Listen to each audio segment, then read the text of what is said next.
Crossroads. Each Crossroads story is based on the actual experiences of American clergymen, pastor, priest, or rabbi, the men who give inspiration and guidance to people at the crossroads of life.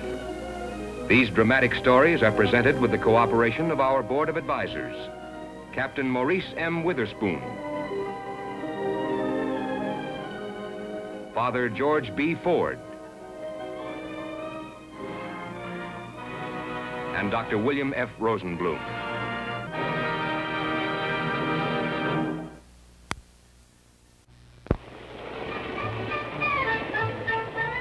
The Bowery.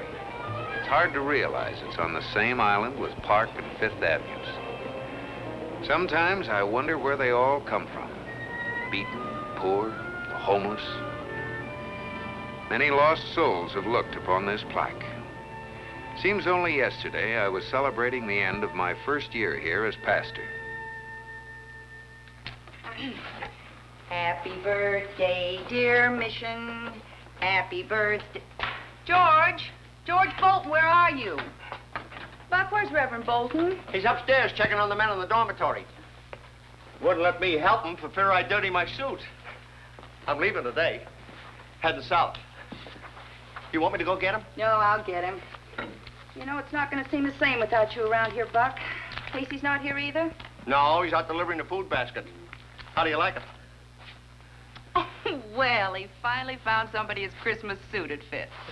That man, he'd give you the shirt off his... Well, what am I saying? You got it on. Nice fit, huh? Wonderful. Listen, if that cake should fall off the desk, jump. You might lose a foot.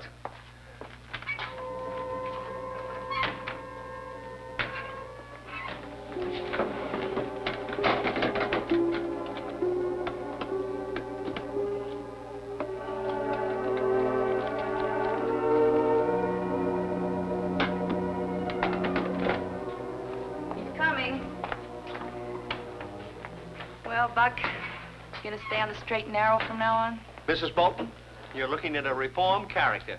You know, Florence, if I had a piece of baling wire, I think I could fix it. Well, what do you know? It's beautiful. Honey, you shouldn't have. Well, I didn't. Casey did. I dropped it out in the kitchen. It went right through the floor. Well, if I'm going to be catching my train... Oh, you've got plenty of time. Casey will be here in a minute. And we'll let him be the guinea pig, huh? Sorry, Reverend. Well, all right. You want to miss out on such an historic occasion. Thanks, Reverend. You'll never know how much you helped. Oh, Buck, just in case you're a little short, I can let you have a couple of your namesakes. Sorry, Reverend. I have everything I need. You'll notice I wait till the last minute to suggest putting up a lunch for you. Thanks, Mrs. Bolton. And thanks, Reverend, for everything. I'll never forget you. Okay, Buck. Keep the spots off your conscience and the suit. So long. So long to you both. Good luck. Well, I'm leaving. I hope you're satisfied. You never belonged here, Faraday. You know that. Lots of luck. All of it bad. Thanks for nothing. Here he comes, the master chef. Did you deliver the grub where I told you to, Case? I sure did, Reverend. Oh, how do you like it, huh? The prettiest thing I've seen since the day I first laid eyes on Mrs. Bolton. Oh, I wouldn't go that far. It's a masterpiece you can be proud of, Case. Now, if you can just get us a knife, we'll cut into it and see what... Case. Oh, I took it off that hopped-up mainliner you dragged in off the street at dawn. Lucky you didn't get it right between the shoulder blades. Here, go to Carmen. Blow out the candle, George, but first make a wish. A wish? No, that's easy. I wish that when Casey takes our hoarded gold over to Mr. Breen this morning to pay for the new roof, that Mr. Breen says, for the roof, forget it. It's on the house. Oh, George Bolton. 1 year today. Case, when you take the money to Mr. Breen, I don't want you to stress how long it's taken us to save this amount of money, but... Wait a minute, hon. On second thought, I think it's best that I see that man. Yes, it's best that I do it. Case, your cake was sensational. The money's gone, isn't it, George? Now, keep your shirt on, Mrs. Bolton. Whoever took that money needed a lot worse than Mr. Breen. It was Buck. He's going by train, ain't he? Now, calm down, Case. The money's gone. It's my own fault for not keeping it in the bank. George Bolton, you're going to write that letter and accept that parish in Chicago. And I'm going to Grand Central. Casey, wait a minute. You're going to that kitchen. We've got 500 men to feed today. Case, look, if you run down Buck and then find out you're wrong, you'll undo everything we may have done for him here. But I ain't wrong. I know him from the old days. I warned you not to take him in here. Look, are you going to that kitchen? Or do I have to do the cooking myself? And I'll just hang on to this if you don't mind. Listen, look, you may be tough, but I come from the Bowery myself. All the tricks of Mott Street. I'm just as big a mug as you are. I can lick you besides. Will you go to that kitchen? Well, all right. But it was Buck took that dough, and he's going to have to give it back, too.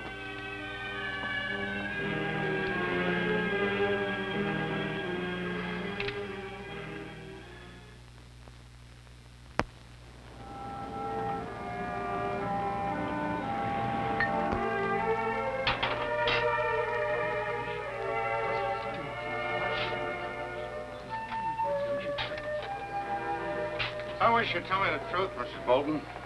He ain't been himself, the Reverend, all last week. Oh, Case, why should I lie to you? Somebody sent him an old wanted poster a week ago. I see. Escaped convict? Wanted for robbery and assault with a deadly weapon? Yeah, that's it, Case. It's been driving him crazy. He thinks the face is yours.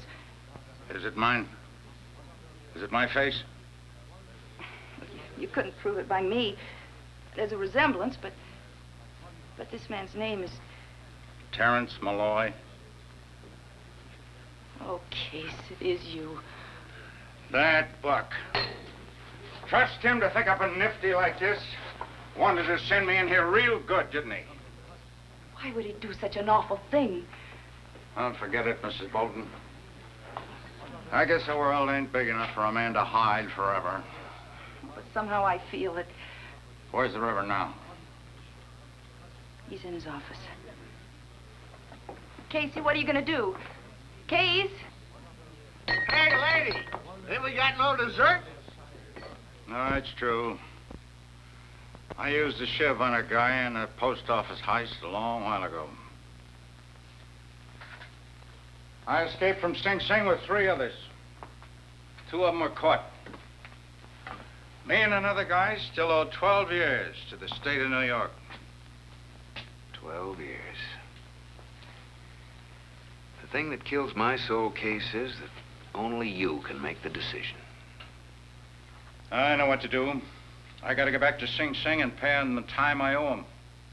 I've been around long enough to know that everybody has to pay what he owes in this life. Do you really mean that?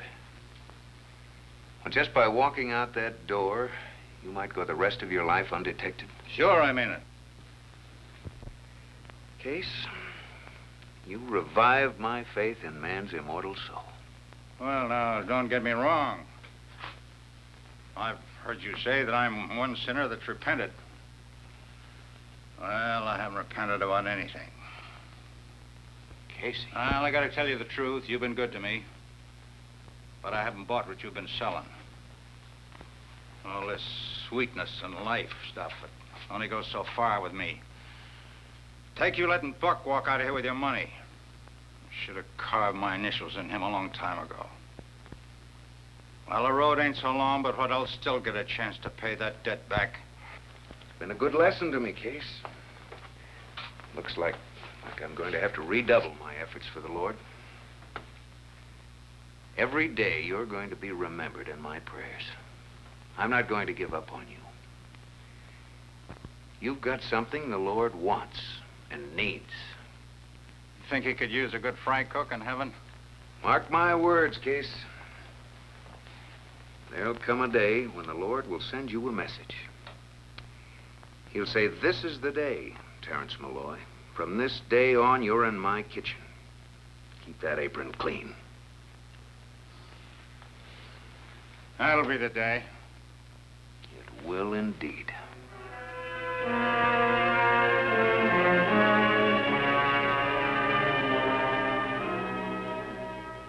I suppose you realize, Malloy, that I must keep you here, that I can promise you nothing, that you'll be getting along a mite when you get out. I can add, Warden. It'll help some that you came back of your own free will. Okay. But you know, Warden, I got a feeling I'm going to be a little lonesome in here. There's a guy on the outside I'd like to have keep me company. Name's Buck Faraday. As soon as I get settled, I'll help you get a line on him. So long, Reverend. Case, Yes, Reverend? remember what I told you.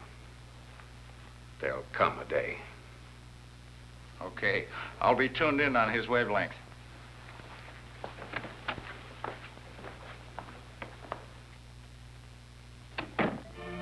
Our next few years were identical with the first. We got the roof paid for, continued to feed the hungry, clothe the ragged, do what we could for the sick, but there were still too few accomplishments we could point to.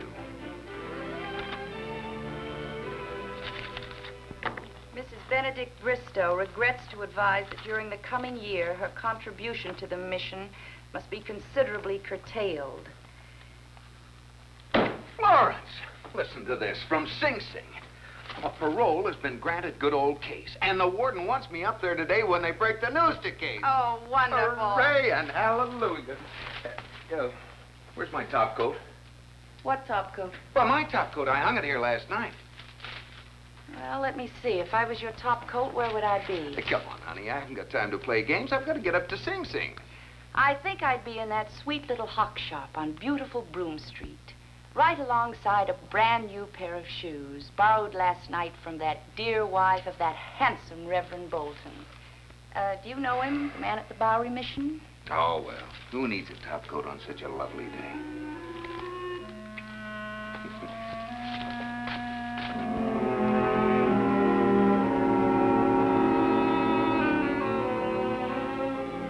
Hey, look! It's the parson from the Bowery Mission. Hiya, Parson. Hi, Parson. What are you in for? How's things on the Bowery? Just fine, Joe. Oh, Reverend, you seem to be somewhat of a celebrity around here. Well, either that or I run the prep school for Sing Sing.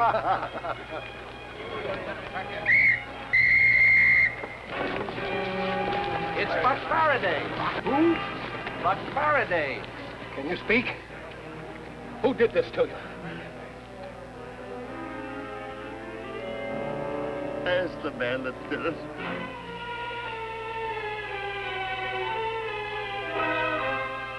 I didn't do it, Reverend Bolton. I didn't do it. I swear it.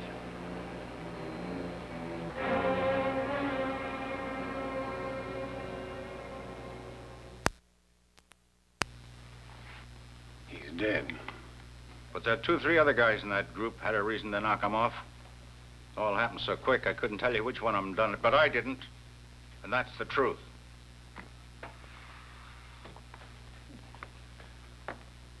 Funny thing. Only the Reverend will appreciate this. I was considering giving it to him the day he came in here 6 months ago. But you know what, Reverend? What, Case? I got the message. You really mean that, Case? As God is my judge. I could have got away with it, too. I had a shift that day, and there wasn't a guard within 50 feet of us. I sidled up alongside of him and asked him if he was ready to take the long sleep. And then, like a flash of light, it came. What came? This is something just between the Reverend and me. Well, tell me about it, Case. I could hear it just like I can hear you now. Like a loudspeaker up in the clouds. This is the moment, Terence Malloy had said. From this moment on, you're in my kitchen. Keep that apron clean.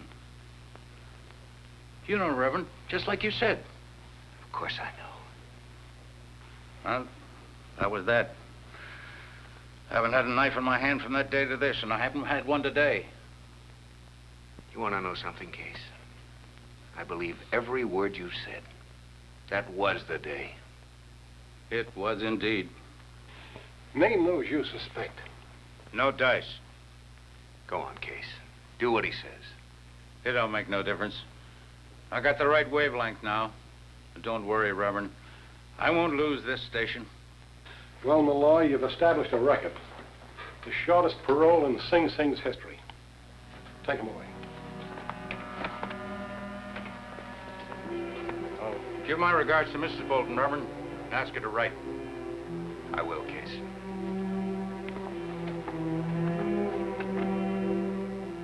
And so the years passed with an occasional victory that would almost balance the scales. It was win here, lose there, but somehow we carried on. Finally, there came a letter. Old Case wanted to see me at Sing Sing. I wouldn't be opening up, but this man is dying. You mean the man that knifed Buck, Case? His name's Willie Anderson. He's in the prison hospital. Nobody around here can get him to tell the truth. You got a way of reaching people, Reverend. Willie, just think how one word from you will make a whole mountain of red tape unravel. A man can't carry hatred into his grave with him. That's no ticket that'll get him a reserved seat alongside the Lord. Willie, if you're the man who stabbed Buck Faraday, say so. But think how one word from you will make Sing Sing's gates open. Now, don't get me wrong. I'm not asking you to lie. Not even a white lie, because where lies are concerned, I'm colorblind. They're all the same color and they're all no good. I'm just asking you to tell the truth. Buck's dead.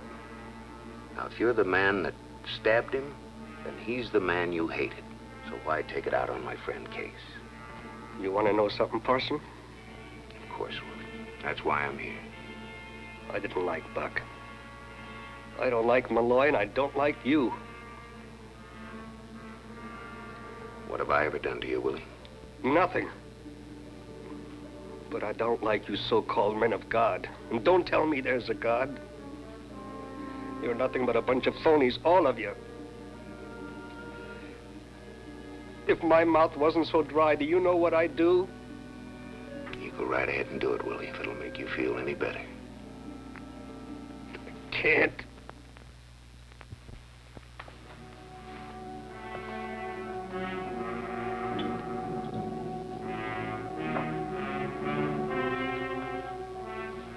Here you are, Willie. Now, get on target. That don't do me no good. I can drink gallons of it, and I'm still dry. Now get out! Go and peddle your humbug someplace else, and I hope Malloy stays here for 300 years.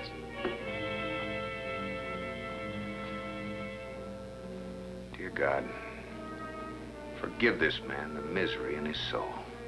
Send him some of thy infinite mercy. For somewhere along the line he has been deeply hurt. Willie, I'm going to stop saying my prayers for old Case because, well, he's happy now that he's loving the Lord.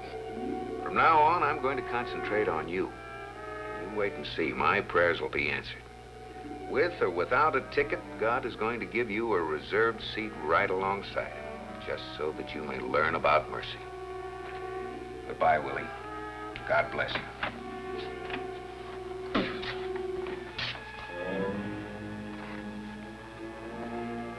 See? And you thought you couldn't do it. You're going to change your mind about a lot of things, Willie. I'll see you. Higher up.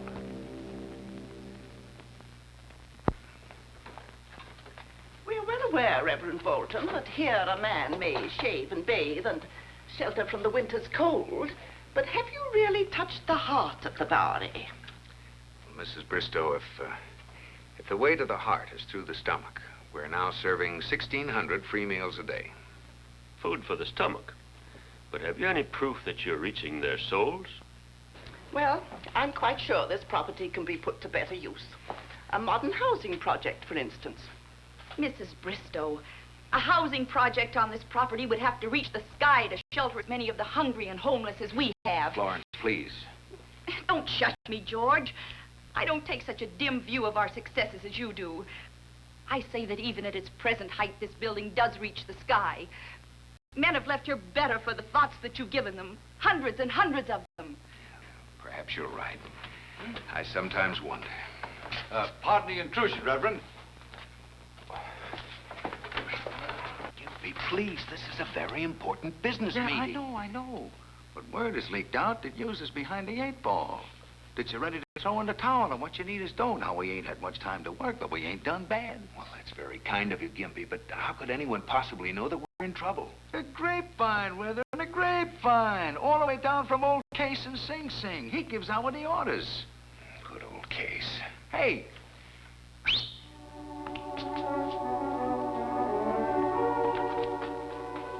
Gimpy, please. Later, Reverend, later. Mrs. Bolton, stash this. Come on in, you mugs. And put your loot right there on the Reverend's desk. Folks, this is Louis. Now, Louis is shaking down all the hock shops. That is the ones that are handling hot goods. He's making them come through, you know? And he knows them all. And if this ain't enough, Reverend, we can make a loan over at Reverend James's church. You're next, Charlie. Charlie, come in here. Folks, this is Charlie the Cat. He was the finest sneak thief that ever crawled through a skylight. Until the Reverend Bolton clipped his claws. Shell out, Charlie.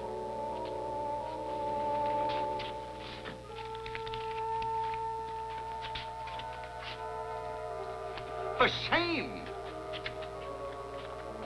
Come in here, Harry. Now, folks, I want you to look at him.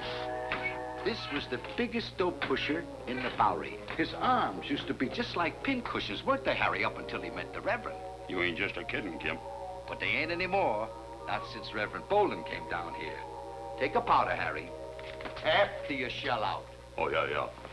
This is what I got from the rest of the boys. And now, folks, I'd like to level with you. Now, you've all heard the old wheeze about the Lord making a blind man see. Oh, Gimpy, please. Now, stay out of this, Reverend. This mission belongs in the Bowery, and we ain't gonna let it down. Well, the Lord ain't the only one that made a blind man see. Get a load of this. The Reverend Bolton did the same thing right here in the Bowery. Makowski, come in here.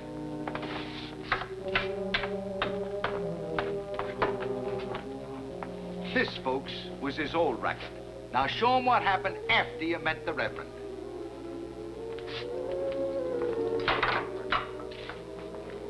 How do you like them onions? You know what he is now? He is now a full-time assistant to an oculist with 20/20 vision, and he's on the square. Makowski, give out to the man who saved your soul. Reverend Bolton, this is really a pleasure, because you're the man that made me see the light. Makowski, I'm proud of you. And we're all very proud of you, too. Thanks to our Bowery bishop. And that ain't all, folks. They'll be coming in here all day long.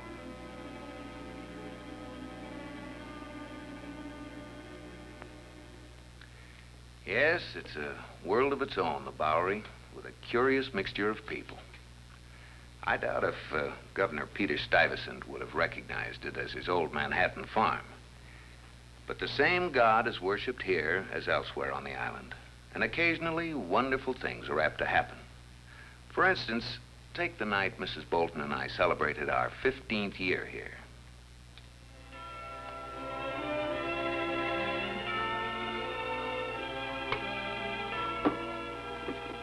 Honey, that's beautiful.